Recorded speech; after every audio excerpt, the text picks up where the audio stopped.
Ancheri baby വധക്കേസിൽ മന്ത്രി M മണി സമർപ്പിച്ച വിടുതൽ ഹർജി കോടതി തള്ളി. തൊടുപുഴ അഡീഷണൽ സെഷൻസ് കോടതിയുടേതാണ് വിധി. സിപിഐഎം ഇടുക്കി ജില്ലാ സെക്രട്ടറി കെ ജയചന്ദ്രനെയും CITU നേതാവ് AK ദാമോദരനെയും കേസിൽ പ്രതി ചേർക്കണമെന്ന പ്രോസിക്യൂഷൻ ആവശ്യം കോടതി അംഗീകരിച്ചു. കേസ് നിലനിൽക്കില്ലെന്ന് ചൂണ്ടിക്കാട്ടി മണിയും മറ്റു പ്രതികളായ മദനനും പാപ്പുംപാറക്കൂട്ടനും സമർപ്പിച്ച ഹർജിയിലാണ് കോടതി വിധി. കേസിനെ രാഷ്ട്രീയമായും നിയമപരമായും നേരിടുമെന്ന് മന്ത്രി എം മണി പ്രതികരിച്ചു. കോടതി വിധി ഒരു കോടതി താഴെ ഒരു കോടതി വിധിച്ചു എന്നോർത്തൊന്നും എനിക്കൊരു ബേജാറുമില്ല. ഇനിയും കോടതികളില്ലേ, നിയമമുണ്ട്. നിയമപരമായും രാഷ്ട്രീയമായും ഈ കേസിനെ മുമ്പ് മുതൽ ഞങ്ങൾ നേരിടുന്നതാണ്. ഇനിയും ഞങ്ങൾ നേരിടും എന്ന കാര്യത്തിൽ യാതൊരു സംശയവുമില്ല. അഞ്ചേരി ബേബി വധക്കേസിൽ വിടുതൽ ഹർജി തള്ളിയ സാഹചര്യത്തിൽ എം മണി മന്ത്രിസ്ഥാനത്ത് തുടരരുതെന്ന് പ്രതിപക്ഷ നേതാവ് രമേശ് ചെന്നിത്തല. മന്ത്രിയായിരിക്കെ വിചാരണ നേരിടുന്നത് ശരിയല്ലെന്നും ചെന്നിത്തല കൊച്ചിയിൽ പറഞ്ഞു. അദ്ദേഹത്തിന്റെ വിടുതൽ ഹർജി തള്ളിയതിന്റെ അടിസ്ഥാനം അദ്ദേഹം പ്രതിയാണിപ്പോൾ വിചാരണ നേരിടാൻ പോകും. സംസ്ഥാന മന്ത്രിസഭയിലെ ഒരു മന്ത്രി കൊലക്കേസിൽ വിചാരണ നേരിടുമ്പോൾ, പ്രതിയായി വിചാരണ നേരിടുമ്പോൾ എങ്ങനെ അദ്ദേഹത്തിന് ആ സ്ഥാനത്ത് തുടരാൻ കഴിയും? മുഖ്യമന്ത്രി അടിയന്തരമായി അദ്ദേഹത്തെ ഒന്നുകിൽ മന്ത്രിസഭയിൽ നിന്ന് പുറത്താക്കണം, അല്ലെങ്കിൽ അദ്ദേഹത്തിന്റെ രാജി വാങ്ങണം. ഗൾഫ് നാടുകളിൽ സാമ്പത്തിക പ്രതിസന്ധി മൂലം ജോലി നഷ്ടപ്പെടുന്നവർക്ക് ആശ്വാസ പദ്ധതികൾ പ്രഖ്യാപിച്ച് മുഖ്യമന്ത്രി പിണറായി വിജയൻ. ജോലി നഷ്ടപ്പെടുന്നവർക്ക് ബദൽ ജോലി കണ്ടെത്തുന്നതുവരെ 6 മാസത്തെ ശമ്പളം നൽകുമെന്നും പ്രവാസികൾക്ക് സർക്കാരിന്റെ നേതൃത്വത്തിൽ ജോബ് പോർട്ടൽ ആരംഭിക്കുമെന്നും മുഖ്യമന്ത്രി പറഞ്ഞു. ദുബായിൽ മലയാളി സമൂഹം ഒരുക്കിയ സ്വീകരണ യോഗത്തിൽ സംസാരിക്കുകയായിരുന്നു അദ്ദേഹം. ഗൾഫ് നാടുകളിൽ തൊഴിൽ നഷ്ടപ്പെടുന്നവർക്ക് ഒട്ടേറെ സഹായങ്ങൾ പ്രഖ്യാപിച്ച മുഖ്യമന്ത്രി പിണറായി വിജയൻ ജോലി നഷ്ടപ്പെടുന്നവർക്ക് മറ്റൊരു ജോലി കിട്ടുന്നതുവരെ സാമ്പത്തിക സഹായം നൽകുമെന്നും പറഞ്ഞു. ബദൽ തൊഴിൽ കിട്ടുന്നതുവരെ, തൊഴിൽ നഷ്ടപ്പെട്ട് ബദൽ തൊഴിൽ കിട്ടുന്നതുവരെ താൽക്കാലിക സഹായം എന്ന നിലയിൽ 6 മാസത്തെ ശമ്പളം തൊഴിൽ നഷ്ട സുരക്ഷ എന്ന നിലക്ക് നൽകാൻ ശ്രമിക്കും. ജോലി കിട്ടും വരേക്കുള്ള അടിയന്തര സാമ്പത്തിക ആവശ്യങ്ങൾ നേരിടാനാണ് ഇത് ചെയ്യുക.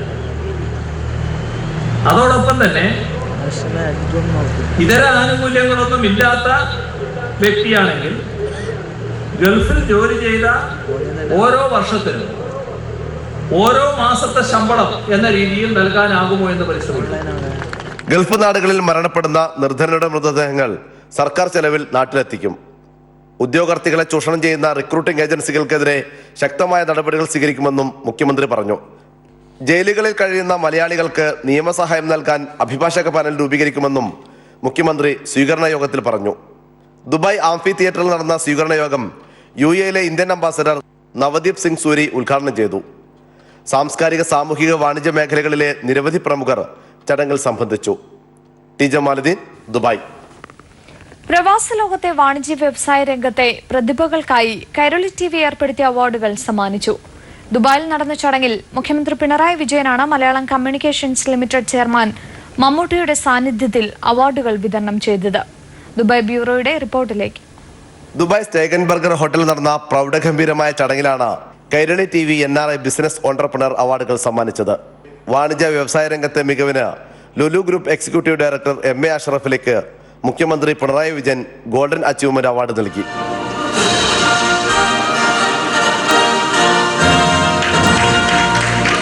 സ്പെഷ്യൽ അച്ചീവ്മെന്റ് അവാർഡിന് അർഹനായ universal hospital managing director doctor Shabeer നെല്ലിക്കോടും മുഖ്യമന്ത്രിയിൽ നിന്ന് അവാർഡ് ഏറ്റുവാങ്ങി.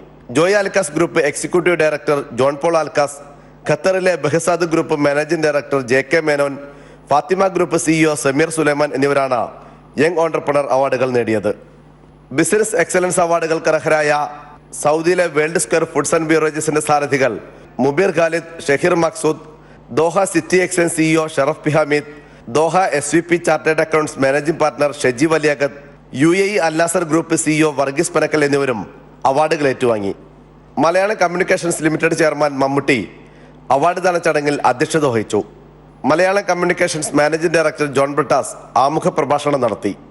Award jury chairman doctor Ravi Pillai, അംഗങ്ങളായ സുധീർ കുമാർ ഷെട്ടി, ഐസക് ജോൺ പട്ടാണിപ്പറമ്പിൽ, മുഖ്യമന്ത്രിയുടെ principal secretary Nalini Netto, Malayalam communications director VK Ashraf, Kairali TV middle east news and programmes director EM Ashraf, middle east marketing general manager S Ramesh തുടങ്ങിയവർ ചടങ്ങിൽ സംബന്ധിച്ചു. News bureau, Dubai. വ്രതശുദ്ധിയുടെ 41 ദിവസത്തിന് പരിസമാപ്തി കുറിച്ച് ശബരിമല മണ്ഡലപൂജയ്ക്കായി ഒരുങ്ങി.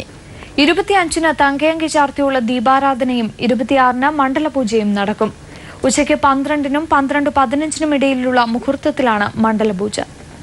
41 ദിവസത്തെ മണ്ഡലകാലത്തിന് പരിസമാപ്തി കുറിച്ചുള്ള മണ്ഡലപൂജ 26-ന് നടക്കും. ഉച്ചയ്ക്ക് 12-നും 12:15-നും ഇടയിലുള്ള മുഹൂർത്തത്തിലാണ് മണ്ഡലപൂജ.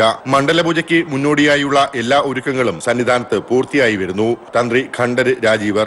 മണ്ഡലപൂജ ഈ ഡിസംബർ 26-ാം തീയതി ഉച്ചയ്ക്ക് 12-നും 12:15-നും ഇടയിലാണ് നടക്കുന്നത്. അതിന് മുന്നോടിയായിട്ടുള്ള ഒരുക്കങ്ങളൊക്കെ ആരംഭിച്ചു കഴിഞ്ഞു.